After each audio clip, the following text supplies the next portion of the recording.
워런 버핏이 기업을 볼 때 기업을 볼 때 어떤 관점에서 보느냐? 워런 버핏의 투자관입니다. 이게 가장 중요합니다. 워런 버핏이 시장을 보는 투자관이 현재 시점에서 좀 관심을 가져볼 만한 그런 종목들이 어떤 종목들이 있는 것까지 한번 좀 짚어보도록 하겠습니다. 시장을 보고 투자를 하지는 않습니다. 워런 버핏 자체는. 왜 그래서 워런 버핏 자체는 2년, 5년, 10년 이상을 좀 보기 때문에 단기적 시장을 볼 필요가 없는 거죠. 워런 버핏은 기본적으로 기업 분석가입니다. 하기 어려운 시장 분석에 집중하기보다는 그보다 범위를 좁히면 확률이 높아진다는 거죠. 시장 분석을 틀리고 산업 분석을 틀린다 하더라도 기업 분석만 잘하면 수익을 낼 수가 있다는 거죠. 워런 버핏이 그럼 ROE를 얼마짜리 사느냐? 최소한 12% 이상, 15% 이상 ROE가 되는 기업을 선호를 한다. 워런 버핏은 기업을 산다는 겁니다. 즉 단순한 시세 차익이 아니라 그 기업을 통째로 인수해가지고 내가 CEO가 되겠다. 워런 버핏 시각에서 왜 우리 증시가 못 간지, 투자 매력도가 좀 어느 정도가 좀 되는지 그 부분도 한번 좀 짚어 드리려고 좀 합니다.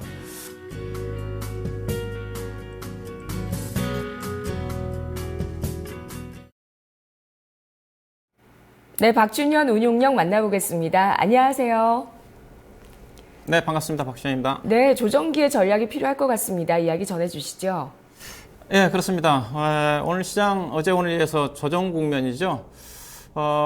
유동성 장세의 효과가 좀 반영이 좀 되면서 종합주가지수가 빠르게 2180까지 올라왔습니다.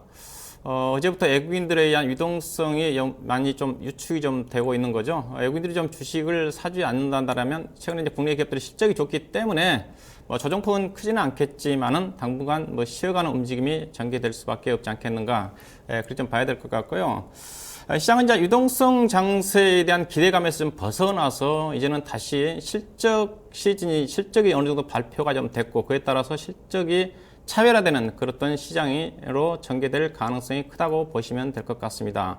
어제 오늘 그런 움직임이 전개가 좀 되고 있는 거죠. 실적이 좋은 종목들은 최근에 주가가 좀 많이 올라왔지만은 견조한 조정 국면을 보이고 있는 거고, 실적이 안 좋은 종목들, 오늘 대표적으로 조선업종 같은 경우는 최근에 주가가 별로 못 올랐음에도 불구하고 삼성중공업이라든가 대우조선해양이라든가 관련 종목들은 하락이 크게 나타나고 있다고 봐야 될 것 같습니다.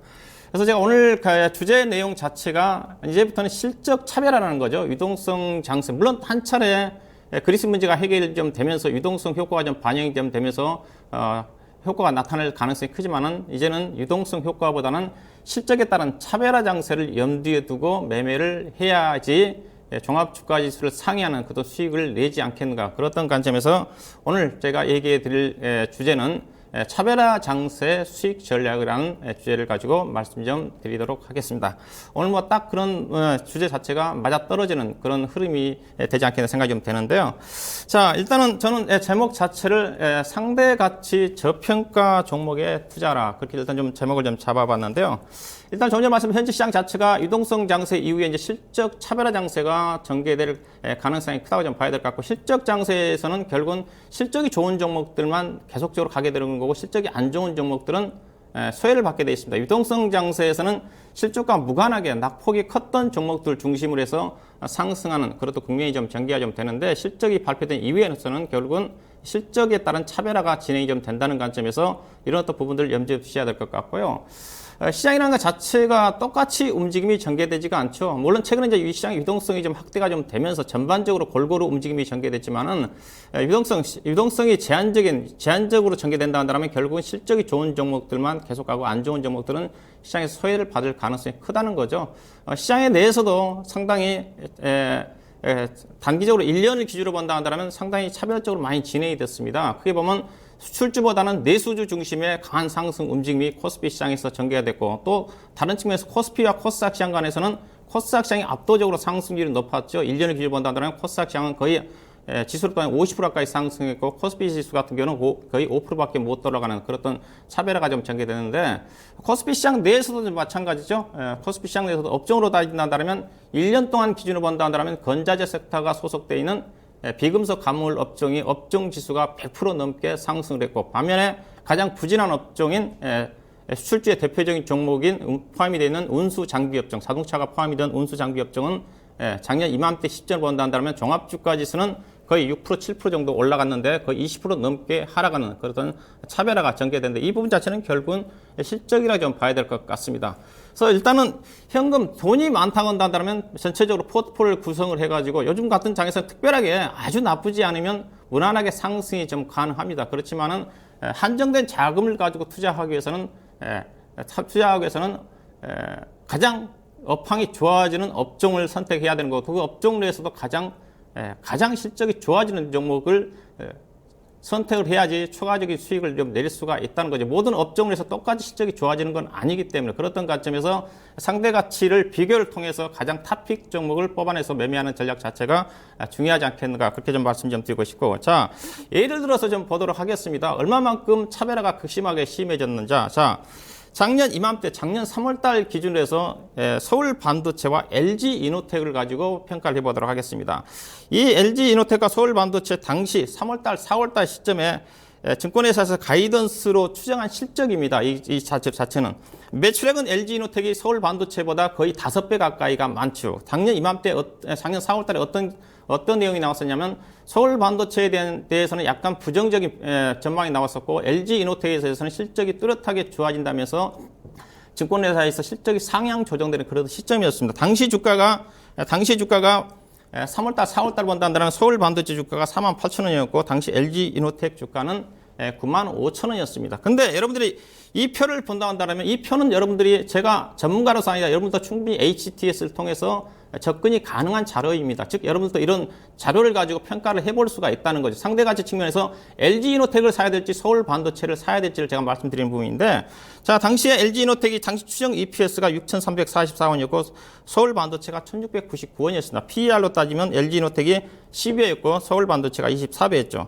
자, 근데 시가총액, 주가의 저평가, 고평가는 시가총액으로 판단하는데, 당시에 서울 반도체 시가총액이 2조 8천억이었고, LG 이노텍이 9만 5천원일 때 시가총액은 1조 8천억이었다는 거죠. 자, 여러분 비교해보시면 당장, 여러분들 바보라도 이건 비교 분석이 가능하겠죠. 자, LG 이노텍 영업이익이 2,300억을 예상을 했고, 서울 반도체는 1,398억을 예상을 했는데, 시가총액으로 따지면 LG 이노텍이 서울 반도체 60%밖에 못 미쳤다는 거죠. 누가 보더라도, 물론 서울 반도체와 서울 반도체가 LG 이노텍은 사업 구조 자체가 똑같지는 않죠. 그렇지만 LG 이노텍 같은 경우도 LED 산업, 서울 반도체는 거의 LED 쪽에 이제 특화되는 그런 쪽이고 그런 부분을 고려한다 한다면 시장에서는 이런 어떤 부분들을 가지고 접근한다 한다면 결국은 이런 어떤 정보 그 시점에서 롱숏 포트, 롱숏, 그 당시에는 롱숏 트레이딩 매매가 상당히 헤지 펀드를 중심으로 해서 활발하게 진행됐었으니까 이런 실적을 가지고 롱숏 펀드 쪽에서 서울 반도체를 매도를 하는 거고 서울 반도체 매도를 하는 거고 LG 이노텍을 사면서 차별화를 시켰던 그런 또 움직임이 전개됐다고 봐야 되겠죠. 이런 또 움직임이 즉 서울 반도체는 거의 주가가 60% 가까이 빠졌고 LG 이노텍은 당시에 9만 원대에서 15만 원까지 상승했다가 지금은 10만 원대에 머물러 있는데 이런 차별화가 실적으로 좀 전개가 됐다고 좀 봐야 될 것 같고요. 그 다음에 이제 건설업종 같은 경우도 마찬가지입니다. 건설업종 같은 경우도 보시게 되게 되면 당시 5월달 기준으로 해서 애널리스트들이 추정하는 가이던스 기준의 실적이 표입니다. 실적이 표인데 당시에 보니까 5월달 주가가 보니까 현대건설이 5만 5천 원이었고 삼성물산이 6만 8천 원이었네요. 자, 여러분들이 이 표를 가지고 접근한다고 한다면 어떤 종목을 매매를 하시겠습니까? 자, 표를 보시게 된다면 단순하게 여러분들 이 표를만 본다 한다라도 종목을 고를 수가 있겠죠. 이 표를 본다 한다면 자, 가장 지금 눈에 띄는 것 자체가 맨 아래권에 있는 동원개발하고 화성산업입니다. PER 기준에서 4.9배이고 그다음에 화성산업은 6.7배이죠. 다른 대형사들 같은 경우는 현대건설이 10배 정도 되는 거고 평균 20배 정도 PER이 상당히 높은 수준이죠. 높은 수준입니다.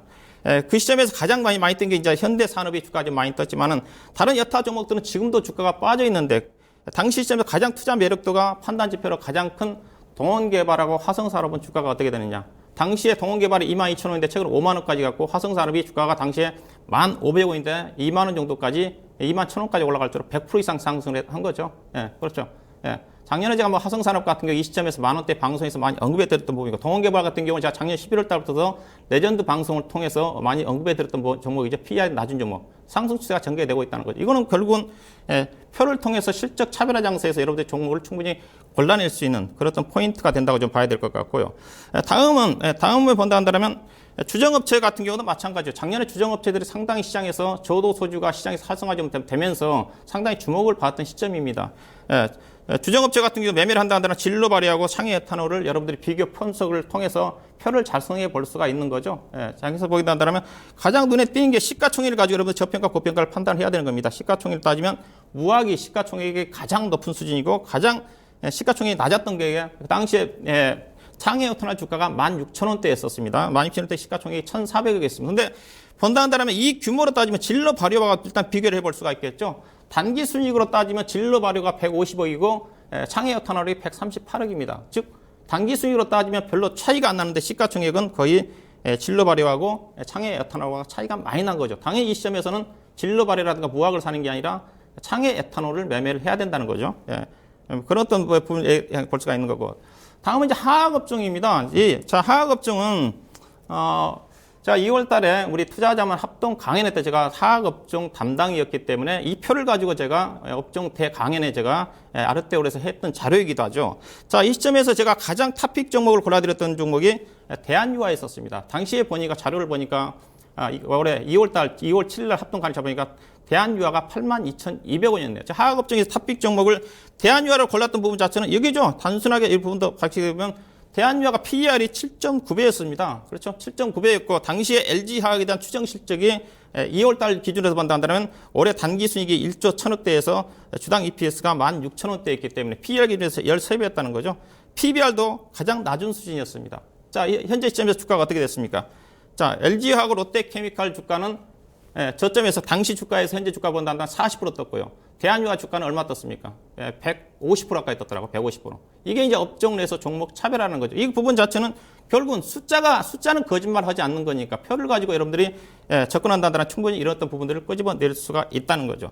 자, 그러면 이제 지나간 부분이고, 자, 현재 시점에서 그러면 여러분들이 실질적으로 좀 고민을 좀 해봐야 되겠죠. 자, 업종별로 제가 나름대로 좀 분석한 내용들입니다. 자, 옆에 증권업종입니다. 자, 증권업종을 본다 한다면, 증권업종은 현재 최근에 추정 실적이 계속적으로 상향 조정되고 있는 업종이기도 하죠. 정말 눈에 띄게 좋아지는 업종이기도 합니다. 이 편은 엊그제까지 지속적으로 실적이 상향 조정된 실적 가이던스 기준인데 가장 최고치를 제시한 증권사를 기준해서 제가 표를 만들어 본 겁니다. 만들어 본 건데, 대체적으로 지금 PER로 본다 한다면 주가 자체가 그렇게 아주 싸지는 않죠. PER도 그렇게 싸지는 않습니다. 싸지는 않고. 자, 이제 투자를 한다는 사람은 지금 배당 투자도 관심을 둬야 되니까 올해 작년도 기준에서 증권사들이 배당 수익률이 상당히 눈에 띄게 좋아졌습니다. 배당을 안 하다가 대우증권 같은 경우도 주당 100원밖에 배당을 안 하다가 작년 같은 경우 600원 정도 배당을 했었죠. 배당 수익률이 많이 올라갔습니다. 여기다 실적이 좋아지니까 올해 충분히 이제 배당 수익률이 올라가겠죠. 자, 증권업종 중에서 투자 매력들을 골라낸다면 이 표가 실적이 어느 정도 가이던스가 맞는다는 전제하에 접근한다 한다면 여러분들 어떤 종목을 매매하시겠습니까? 저는 제가 매매한다 한다면 개인적으로 대신증권을 좀 매매하고 싶네요. PER도 가장 낮은 수준이고, 그리고 대신증권이 올해 작년도는 배당 수익률이 많지 않았지만은 그동안 15, 16년 동안 배당 수익률이 가장 높았다는 관점에서 또 자회사들 실적이 좋아지고 있다는 관점에서 이런 어떤 부분들, 또 유동성이 강화가 된다 한다면 삼성이라든가 대우증권 자체가 탄력적 움직임이 전개되겠지만은 유동성이 꺾이게 된다 한다면 아무래도 그 낮은권에 있는 종목들이 전개되는 거예요. 여기서 또 착안을 해볼 부분 자체는 증권업종 중에서 최근 2년 동안 가장 실적 차별화가 눈에 띄게 증권회사가 메리츠증권증권이죠. 메리츠증권증권이 간 이유가 있습니다. 증권주는 기본적으로 투자 판단 지표로 가장 중요한 지표 자체가 자기자본 이익률이라고 했습니다. 증권업종 중에서 지금도 메리츠증권증권이 가장 강세를 보이는 이유 자체가 자기자본율이 가장 뛰어나다고 좀 봐야 될 것 같습니다. 최근에 증권회사들도 자기자본율이 작년까지는 4% 5%밖에 안 되는데 많이 올라가서 주가가 한 단계 상승했는데 현재 시점에서는 거의 8% 9% 정도까지 올라간 상태에서 PBR이 1.3배, 4배 정도 올라왔다는 관점에서 추가적으로 물론 이 개선 속도가 빨라진다는 다르면 한 단계 상승을 하겠지만 이 시점에서는 이제는 전체적으로 상승하기보다는 업종 내에서 종목 상대적으로 싼 종목들의 실적 차별화가 전개되지 않겠는가 그렇던 관점에서 좀 포인트를 좀 잡으셔야 좀 될 것 같고요. 다음은 이제 건설업종입니다. 조금 전에는 자료 자체가 작년 5월달 기준이라고 그랬고, 자 현재 시점에서 증권회사 이제 건설주 같은 경우 다 실적이 다 발표가 됐죠. 현대건설, 삼성물산, 대림산업, 현대산업 어제 실적이 좀 발표가 됐습니다. 실적을 발표를 근거로 해가지고 최근에 실적 발표되면서 실적이 안 좋은 종목들 애널리스트들이 목표 실적 자체를 하향 조정을 했고 좋게 나온 대림산업 같은 경우 실적이 상향 조정되는 결과 수치입니다. 자 현재 시점에서 본다 한다면 전체적으로 PER 기준으로 본다 한다면 그렇게 썩 매력적이지는 않죠. 매력적이 아닌데 여전히 지금도 본다 한다면 조금 전에 5월달 기준에서 동원개발하고 화성산업 주가가 별점 자체가 여전히 쌌는데 지금도 본다 한다면 가장 싸죠. 저는 지금 매매한다 하더라도 개인적으로 동원개발과 화성산업 가지고 저는 장기 투자하겠습니다. 제가 보는 투자 판단 지표입니다. 그렇죠? 그렇게 좀 볼 수가 있을 것 같고요. 자 그리고 이제 화학업종입니다. 자 화학업종도 최근에 실적이 상향 조정이 뚜렷하게 증권업종과 더불어서 강하게 대두된 업종입니다. 전일 같은 경우도 롯데케미칼이 시장 예상치를 거의 크게 상회하는 시장의 예상치가 영업이익이 1,000억 됐는데 1,700억이 나왔었죠. 그러다 보니까 어제 날짜 기준에서 롯데케미칼 같은 경우 실적이 대폭적으로 상향 조정됐습니다. 올해 롯데케미칼 당기 순이익 자체가 5,000억대를 예상을 했었는데 지금 어제 실적이 발표된 이후로 거의 9,000억 정도까지 상향 조정이 됐습니다. 그걸 조정한 근거를 가지고 보게 되면 롯데케미칼 PER이 10.0배 나오네요. 상당히 주가 싸 보입니다. 상당히 이 정도만큼 실적이 상향 조정했다 봐야 돼. 그렇다 한다 하더라도 지금도 여전히 대한유화 주가 자체가 상대적으로 주가가 싸죠. 제가 화학업종 매매한다 한다면 저는 개인적으로 LG화학보다는 롯데케미칼 매매해야 될 것 같고 약간의 중형주 쪽의 사이즈를 매매한다 한다면 여전히 대한유화 자체가 상대적으로 투자 매력도가 크지 않겠는가. 그런 관점에서 저는 그렇게 좀 의견을 제시해 드리고 싶고요. 다음은 이제 그다음에 삼성전기와 LG이노텍과 서울반도체입니다. 과거에 이들 회사들은 삼성전기는 삼성그룹의 종합 IT 부품 회사 쪽이고 LG이노텍은 LG그룹, 그다음에 서울반도체는 LED 쪽입니다. 대표적으로 과거에 LED 쪽으로 묶였던 주식들입니다. 자, 이들 종목들을 가지고 요즘 삼성전기 주가가 안 좋습니다. 안 좋은 이유가 여기 있죠. 삼성전기 세 개 회사를 비교해 본다. 일단 단기적으로 삼성전기와 LG이노텍의 여러분들 주가를 실적을 비교를 해보세요. 자, 매출액은 거의 비슷합니다.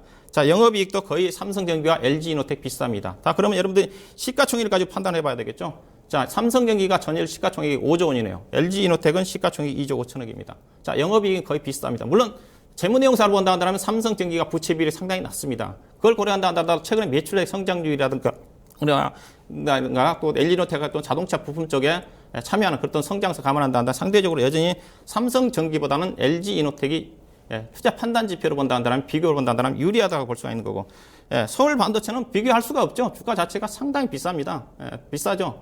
시가총액은 1조 1천억이지만 거의 이익을 못 내는 회사 쪽이고 1분기 같은 경우도 적자를 예상하고 있다는 관점에서 그래서 삼성전기, LG이노텍, 서울반도체를 본다 한다면 가장 제가 판단하기에 투자 매력도로 고려해본다면 저는 LG이노텍이 좀 되지 않겠는가. 그렇게 좀 말씀 좀 드리고 싶고. 그 다음에 이제 해운업종입니다. 해운업종 같은 경우는 투자가들의 성향에 따라 좀 다를 겁니다. 상당히 공격적으로 매매하신 분들은 한진해운이라든가 현대상선을 매매하겠지만은 이게 서울반도체가 아니죠. 대한해운이죠.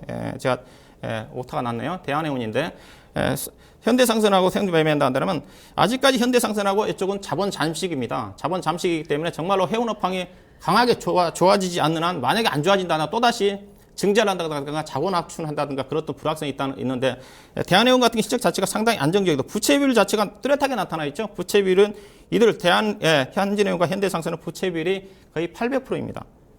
안정성을 고려한다 한다면 안정적으로 매매한다 한다면 대한해운을 매매해야 되는 거고 상당히 공격적으로 해운업종 지수가 계속적으로 상승한다는 전제를 갖고 매매한다 한다면 한진해운을 매매해야 되겠지만 상당히 부담스럽죠. 이건 투자가들의 성향에 따라 달라질 수 있는 부분이라고 봐야 될 것 같고 그 다음에 이제 알루미늄 폼 쪽에 금강공업하고 삼목에스폼이라는 개별 종목입니다. 자, 이 알루미늄 폼 쪽의 시장 점유율 1위가 삼목에스폼이 43%고 그 다음에 금강공업이 아마 27% 정도 차지할 겁니다. 자, 시가총액 두 개 회사가 똑같네요. 똑같은데 자, 이 규모로 따지면 금강공업이 225억 이익 나고 삼목에스폼이 500억 이익이 납니다. 그 다음에 부채 비율로 따지면 금강공업이 163%고 그 다음에 삼목에스폼은 40%네요. 금강공업을 매매를 해야 되겠습니까? 삼목에스폼을 매매해야 되겠죠. 삼목에스폼을 매매해야 되겠습니까? 삼목에스폼이 당연히 뛰어나죠. 예. 다만 이제 금강공업은 사업 포트폴리오 자체가 상대적으로 골고루 분산되어 있다는 관점에서 사업에 대한 안정성을 고려해서 지금 할증을 좀 받고 있는 게 아닌가 그렇게 봐야 될 것 같고, 삼목에서 보면 갑자기 실적이 좋아지니까 향후에도 계속적으로 좋아질 수 있을지가 시장에서 지금 의문시되면서 아직은 할인을 받고 있는 게 아닌가 봐야 될 것 같은데, 충분히 실적은 아파트 경기가 지속적으로 좋아지고 있기 때문에 실적이 좋아질 수 있다는 관점에서 상대적으로 삼목에서의 투자 매력도가 있다고 좀 봐야 될 것 같고요. 그 다음에 이제 페인트 업종 중에서 건설화학을 여러분들한테 올려드리고 있죠. 페인트 업종도 최근 조정권인데 가장 보면 부채 비율도 낮고, 그 다음 PER도 낮은 종목이 건설화학입니다. 제대로 주가가 평가를 못 받고 있는 것 같습니다. 그렇죠. 충분히 이런 맥락을 본다 한다면, 페인트 업종을 매매한다 한다면 건설화학 주가 자체가 지금은 주가 자체가 지지부진하지만 상대적으로 충분히 매력적인 대상이 좀 될 수가 있다고 좀 말씀 좀 드려야 될 것 같고. 자, 레전드에게 듣는다 종목 중에서 특징 있는 종목이 이제 최근 이제 사조산업이 다시 상승 올라오고 있는 것 같고, 테린 포장이라는 주식이 제가 워런 버핏의 2번 종목 추천해 드렸던 종목인데, 최근에 사모펀드의 지분 매각이 나오면서 오늘 신고가가 나오고 있습니다. 즉 자산주 성격이, 이게 테린 포장이 왜 그 사모펀드 쪽에 지분을 매각을 하냐? 제 추측으로서는 워낙 자산 가치 대비해서 주가가 싸니까 제대로 평가를 못 받고 있으니까 사모펀드를 통해서 제대로 평가를 받으려고 매각을 한 게 아닌가. 그렇죠. 예, 그래서 자산 가치가 있는 종목들이 최근에 그런 것들 이슈가 부각이 되면 빠르게 제자리를 찾아간다는 거죠. 그래서 최근에 주가 변동성 국면에서 그래도 개별 종목들이 많이, 코스닥 종목이 많이 힘들었지만은 자산 가치가 뚜렷하게 전개된 종목들, 이런 종목들, 사조산업, 그 다음에 건설화라든가 한섬이라든가 관련 종목들은 그래도 추세가 꾸준하게 전개가 좀 되고 있는 것 같습니다. 제가 투자하는 방식이고, 여러분도 제가 조금 전에 테이블표 자체는 저는 최소한 한 달에 2-3번 정도씩은 업종별로 체크를 해봅니다. 여러분도 충분히 그 표를 만들어 볼 수가 있습니다. 그래서 만들어 보셔가지고 여러분 비교는 할 수가 있는 거죠. PER이 낮을수록 저평가, PBR이 낮을수록 저평가, 그다음에 ROE는 높을수록 좋은 거고, 그 비율을 통해서 여러분들이 찾아낸다 한다면 충분히 차별화 장세에서 초과 수익을 낼 수 있는 그런 어떤 포인트가 좀 되지 않겠는가, 그렇게 좀 말씀 좀 드리고 싶고요. 자, 오늘 한마디 하면서 마무리 짓도록 하겠습니다.